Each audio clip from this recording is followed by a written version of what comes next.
Hello, this is Jonny from Funny Looking, and the big rat bastard is still on the loose. I set up some bait for him, a wee live trap. I don't know if you've seen the last video. I've got this fat rat running around my room, and he sits in my chair and looks at me like I'm the fucking invader. So I got this live trap for him, and I filled it with some really fresh stuff. I bought strawberries for him. I put strawberries in there, I put nuts in there, I put little sunflower seeds in there. I put some really nice stuff in there for him. A nice, because he might get trapped overnight, and I didn't want him to go hungry. I didn't want to wake up in the morning and all he had at night is one wee sunflower seed to catch him. So I had my expectations up. He kind of walks around this room like it's his, and I'm getting kicked out. And I'll wake up in the morning, open the door, and I look down at the trap, empty. And then I go, oh, well, didn't catch him then. He might not have been here last night. And I look at my desk, and I had a Twix there. Like the biscuit, the caramel, the chocolate. I like a Twix. It's a nice wee mix of things. I like a wee mix. Guess what? He ate the top half of my Twix. All that was left there was a biscuit. The wee cookie part at the bottom was gone. Just the chocolate, the caramel, cleaned. Licked clean, nothing left of this Twix. He opened the wrapper and everything, and he left just the biscuit at the bottom. And I was like, oh, you bastard. So I came up with a name for him. Fatatouille.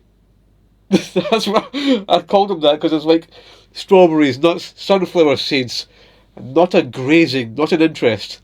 Half my Twix, just the caramel part, gone. So I was like, that's a message. That was clearly a message. So it's an interesting wee game we're playing. But at least I've still got my wee hamster sweet roll. And he's been a wee adventurous boy himself. So he's got all his little wooden toys in his house. He lives in a big glass tank. Big glass kind of terrarium. And we fill it with like bedding and sawdust and all like this good stuff for him so he can bury. But at the top he's got little wooden houses and little wooden platforms to play on and his little wooden wheel. It's all wood so he can chew in it as well. So he got a plastic wheel at the start and then he chewed the plastic wheel. And I was worried he's going to be like biting parts off and then he'll be swallowing plastic. So we changed it to wood instead. Because if he swallows a bit of wood, that's kind of like what he does in nature anyway. So I wanted something to be more natural for him. So we cleaned out the house, and Kelly moved the little wooden house back, like against the glass. And he decides to start burying. And I leave the room, and I come back in, and I see him upside down between the glass and the wee wooden house, stuck upside down. And I just instantly whipped open the door, oh right, move that, got him. At the time I was so scared that he may have suffocated because he just wasn't moving. But I got there fast enough that he was just kind of embarrassed by it for himself, He's like, Daddy, let's just not talk about what happened and just put the treats over there and just, I'll see you later. Yeah. But it also reminded me of these people, like their pets are in danger and they bring out the phones and go, oh no, oh look at him, he's stuck upside down, suffocating for dear life. This will make a great video. So no, I didn't get any pictures or videos of this happening or anything. My first thought was protect that boy. That's my little sweet roll. He's getting saved, After that, I thought it was really funny. I thought, he's okay, he's not hurt, he's a wee bit embarrassed. And it's funny now, So I got him a treat. And from what I understand, hamsters don't have the greatest eyesight. So I put a little treat in my hand, because I want him to come to me and sit in my hand and start to interact and touch. Because he'll talk to me, he'll come to me when he has a problem. Just this morning, his water bottle was kind of blocked. He had water in it, but it was just not getting the water out. We had to fix all that. And he runs up to the glass and puts his paws up to the glass to go, hey, Daddy, I've got a problem here. So me and Kelly fixed that problem for him, and he was so happy. But when it comes to wanting to pick him up or touch him or stroke him, he's off. He's gone. So he'll talk away to me, but he won't want to go in my hand or anything like that. So I'm trying to encourage that kind of behaviour so we can pick him up, put him in a wee, carry cage, have we got to take him to the vet or whatever? So I got the treat in my hand. He walks over and he starts to gently bite one of my fingers and he goes, "Oh, that's not the treat, that's Daddy. What about this one over here?" The mean about the other finger, he goes, "Oh, that's still him, I can't do this." So he jumps.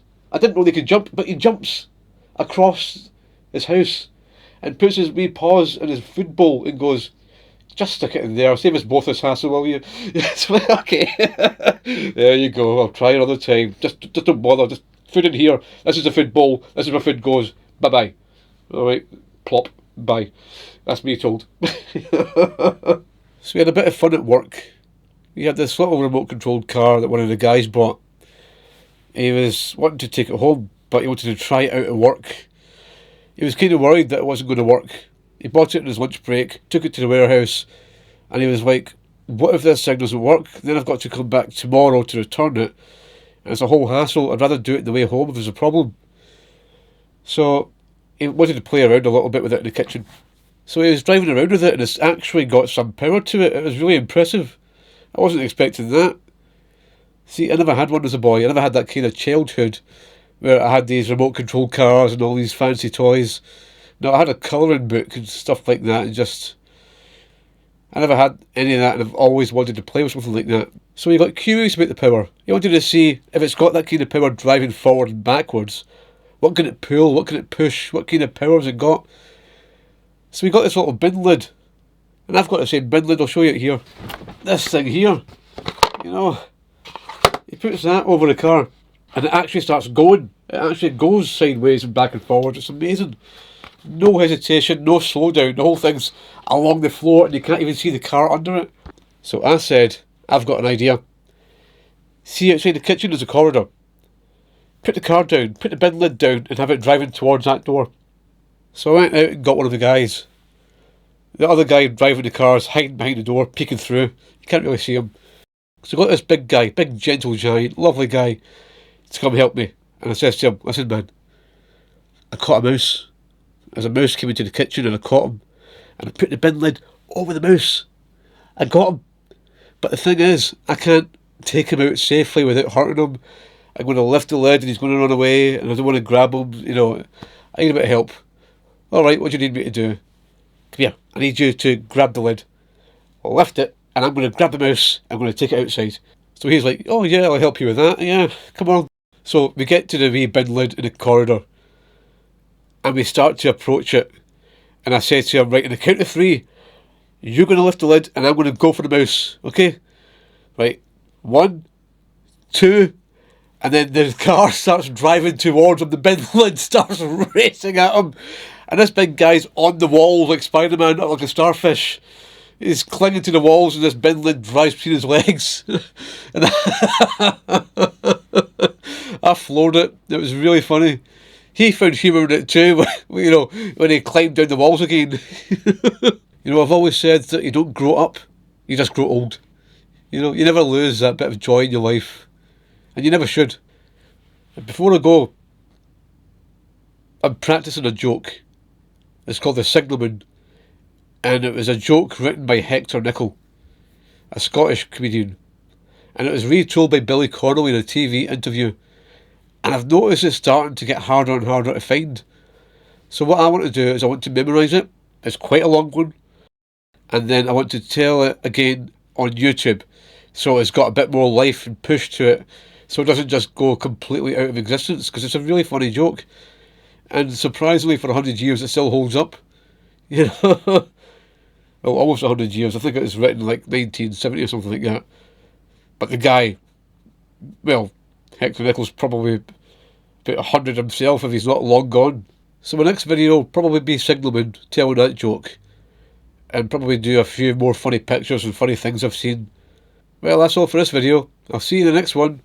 Bye bye.